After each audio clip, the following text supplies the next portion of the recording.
سوال بعدی، قطره میتونیم تو گوشمون بریزیم، تو بینیمون بریزیم، تو چشممون بریزیم؟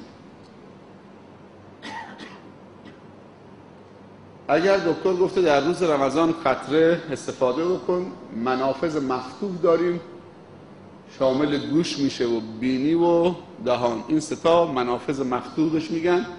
اگر قطری از این سه کانال وارد بدنت کردید، چه علما گفتن چون منافذ مفتوحه روزه رو باطل میکنه، اما قطره چشم گفتن چشم منافذ مفتوح نیست، روزه رو باطل نمیکنه. آمپول اگر که مغذی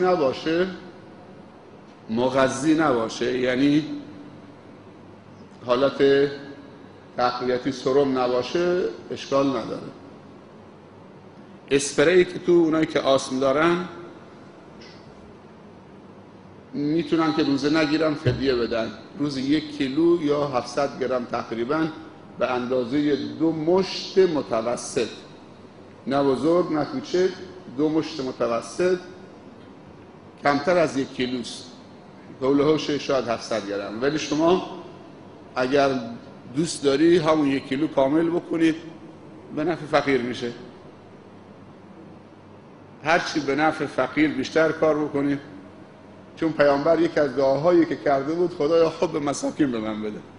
پس قطره فقط تو چشم روزه رو باطل نمیکنه، گوش و بینی و دهان منافذ مفتوحه. بعد اسپری، گفتیم اسپری اونایی که آسم دارن، بله فقیر نوازی بود دیگه، اونایی که آسم دارن روز 1 کیلو فدیه بدن، چون آسمی که از بیماری های مزمنه و ولشون نمی‌کنه.